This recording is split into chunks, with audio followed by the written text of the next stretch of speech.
Bonjour, merci tout d'abord de nous accorder cette interview.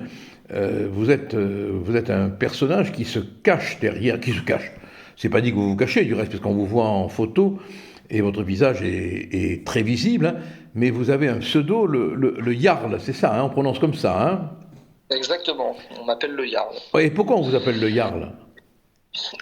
Parce que le Jarl, c'est scandinave et ça signifie le chef de guerre. Et comme je suis à la direction d'un établissement de nuit et que je fais des actions un peu particulières où je sors pour aider les gens qui se font agresser et tout ça, voilà, le nom du Jarl est arrivé à un moment donné. D'accord. Vous tenez, je crois, une boîte de nuit à Rennes. Alors, ce n'est pas la mienne. On est à la direction avec ma femme Voilà. et il y a un gérant qui lui, s'occupe de toute la partie administrative et tout ça, et nous, on s'occupe de l'exploitation de l'établissement. Voilà, et toute votre expérience porte sur ce que vous avez été amené à voir comme transformation de la violence et de l'agressivité dans les boîtes de nuit et à l'extérieur des boîtes de nuit. Alors, surtout à l'extérieur, c'est surtout ça Voilà. le sujet de mon activité, ce que je mets en avant, c'est d'expliquer en gros que en 30 ans, j'ai vu le changement entre la professionnalisation des établissements de nuit, c'est-à-dire que les choses ont vraiment beaucoup évolué. Donc ça a rendu les endroits quand même très sécurisés, très safe et tout. Mais par contre, j'ai vu les choses énormément se dégrader sur les extérieurs. Et donc, c'est là où j'ai voulu alarmer les choses et dire on peut tout faire à l'intérieur, mais sur les extérieurs des établissements, ça devient très compliqué entre les MNA et les dealers. Là, les choses deviennent quasiment ingérables parfois. Donc voilà. Donc c'est ce que j'ai mis en avant, c'est ce que j'ai voulu expliquer. Et pour une raison très simple, c'est que l'objectif était toujours la sécurisation des jeunes, parce que moi j'ai 2 enfants, j'ai 2 filles, et donc j'ai l'impression que c'est comme si tous les clients étaient mes enfants finalement. Et en fait, quand j'ai commencé il y a 3 ans à la direction de cet établissement, j'ai vu que c'était très compliqué à gérer sur les abords de la boîte, avec les voleurs et tout ça qui tabassaient des gens et tout. Et là, j'ai dit, faut que j'aide les jeunes. Et comment je vais faire? J'ai utilisé la même méthode qu'eux, c'est-à-dire que j'ai commencé à filmer, à en parler, à les mettre sur les réseaux sociaux. J'ai pas caché leur visage en plus. Et Mhm. donc, ça a commencé à faire parler petit à petit. J'ai résolu les principaux problèmes. On va dire qu'aujourd'hui, j'en ai beaucoup moins aux abords. Je dis aux abords parce que on est tous confrontés à la même problématique dans ma ville. Hein. C'est dans toutes les grandes villes de France, mais bon, on a tous les mêmes problèmes. Les rues adjacentes des établissements de nuit sont des lieux à fort passage. Et donc, bah oui, les voleurs et les dealers sont dans le coin et prennent des territoires, quoi. Et Et alors, donc, en faisant ça, oui, pardon. oui, Et allez-y, donc non, en mettant les vidéos en avant, ça m'a permis aussi d'expliquer à nos jeunes comment faire pour limiter ces agressions dans les rues, quoi. En voilà. fait, en gros, je mettais 2 vidéos de démonstration de problèmes et une vidéo où j'expliquais voilà comment vous allez échapper à ce genre de situation et je vous explique comment faire. Voilà, c'est parti de là en fait. D'accord. Et qu'est-ce que vous leur expliquez alors? C'est intéressant ça de le savoir, hein. On a toujours, j'explique en gros que ça fonctionne, leur système fonctionne comme c'est des prédateurs.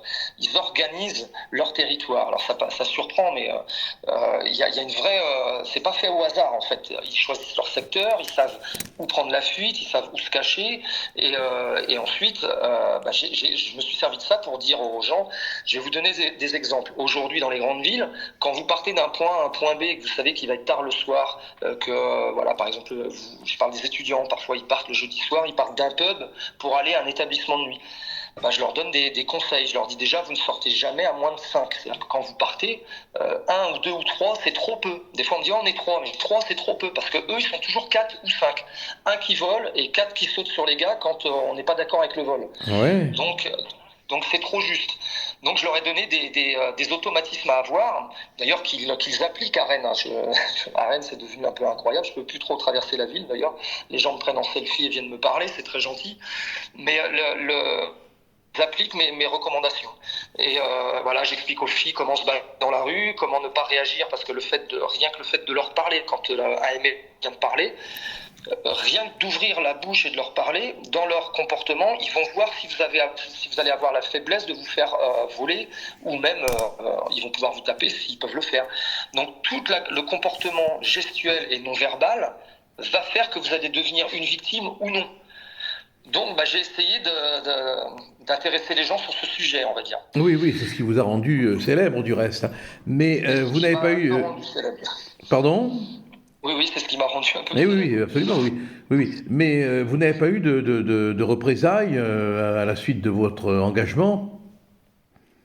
Alors, j'ai pas de représailles. Alors, à la suite, alors c'est un peu compliqué. J'ai pas de représailles directes avec les délinquants parce que ma méthodologie de travail est que systématiquement, on appelle la police, on bloque les individus et on les fait interpeller. Donc, ils finissent en garde à vue.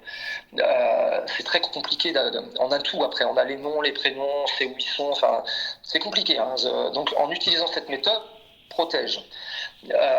Autre chose, comment le en fait, ils savent que je ne suis pas la victime qu'ils voudraient que je sois, en fait.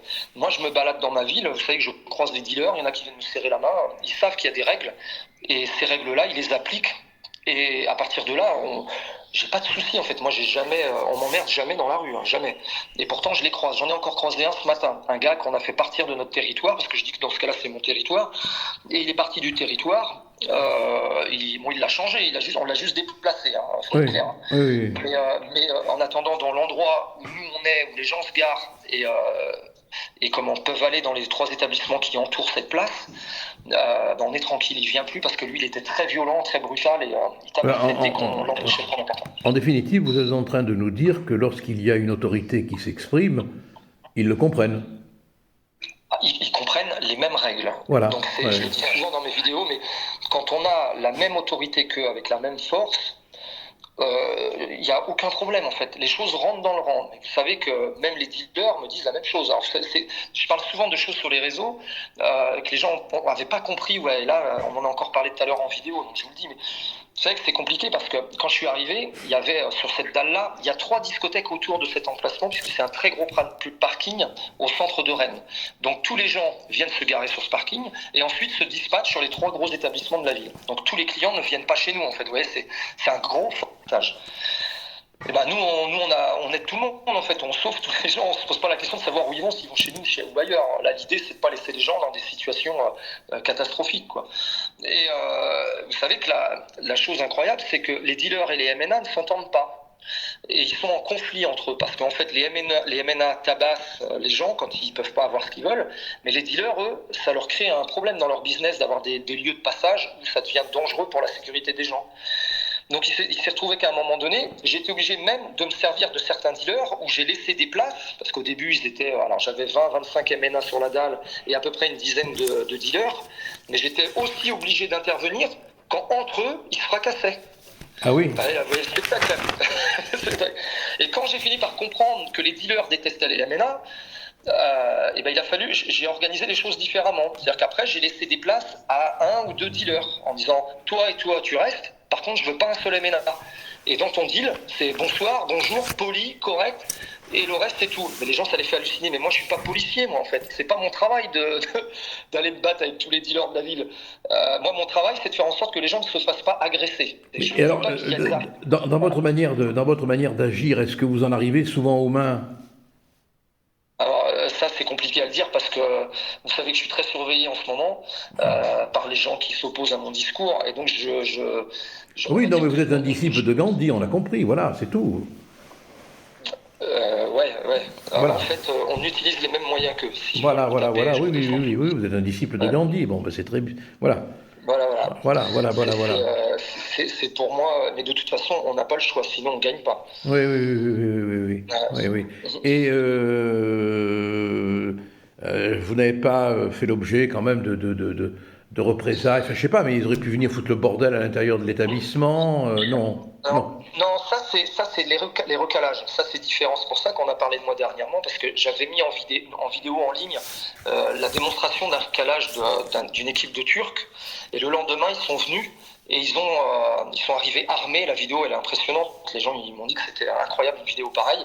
Mais en fait j'aurais dit mais ça c'est l'histoire des établissements de nuit. En fait un recalage. Quand on va toucher une certaine catégorie de personnes, on se prépare à ce qu'il y ait une suite. C'est très fréquent en fait. Et donc on doit s'adapter à la suite.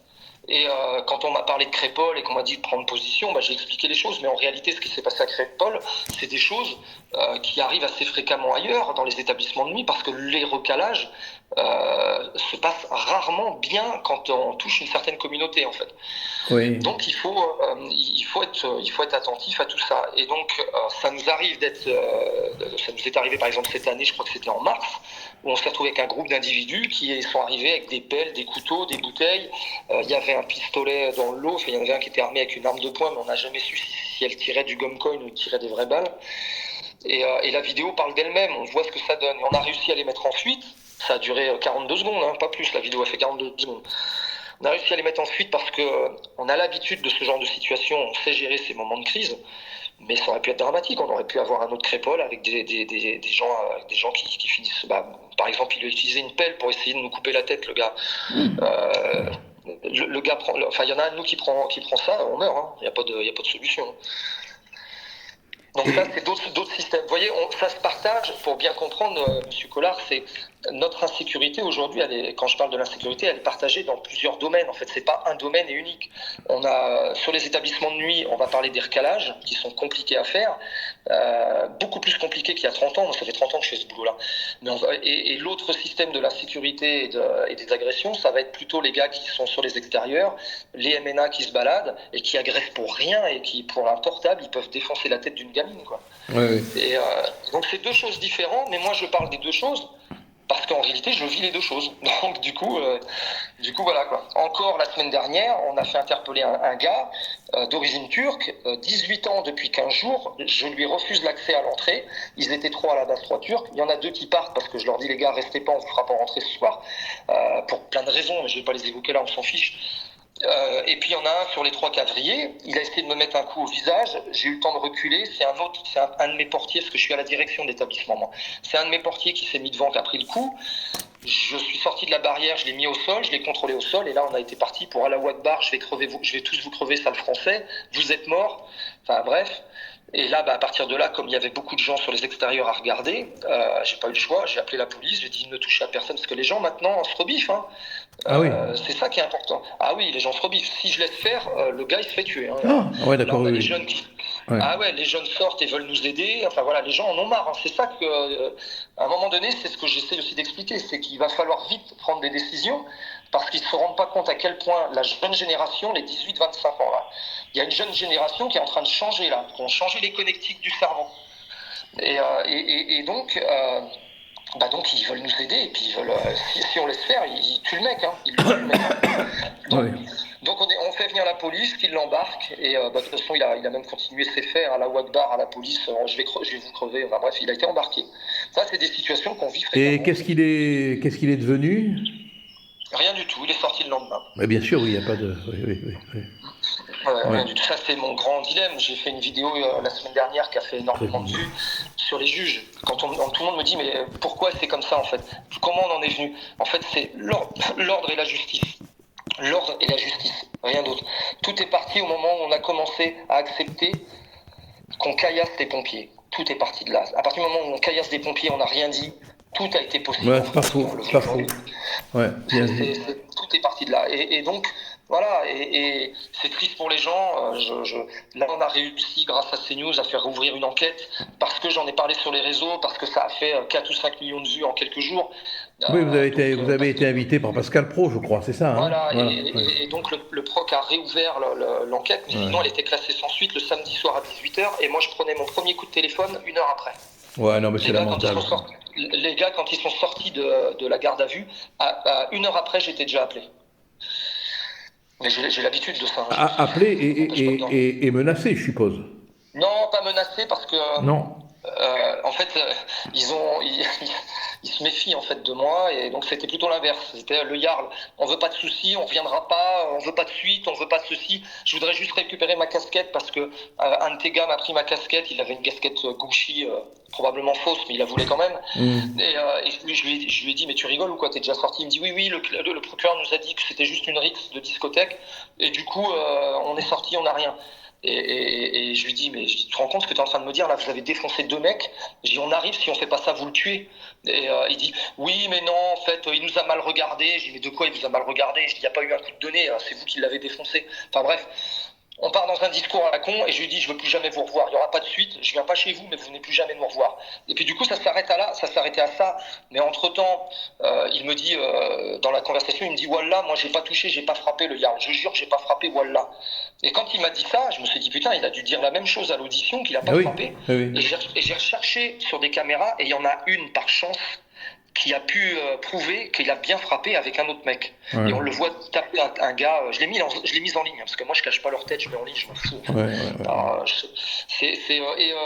effectivement, bah, là j'ai renvoyé les vidéos à l'enquêteur, ça n'a pas trop bougé en début de semaine, et puis la semaine dernière, vendredi, là ça a bougé beaucoup. Ils ont relancé l'enquête, je crois, à 15h, j'ai été auditionné en urgence, et mon patron a été, le gérant de l'entreprise a été auditionné le matin.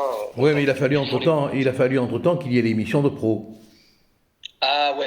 Ouais, voilà, non, c'est lamentable, quoi. C'est lamentable. Ouais. C'est lamentable. Écoutez, on est arrivé à 15 minutes, vous savez que c'est le format autorisé, hein, pour être suivi. C'est passionnant tout ce que vous racontez. Là, j'arrête, hein, je vous remercie, hein. Et merci de m'avoir appelé en tout cas. Non, mais c'est moi qui vous remercie. Hein. C'est moi qui vous remercie.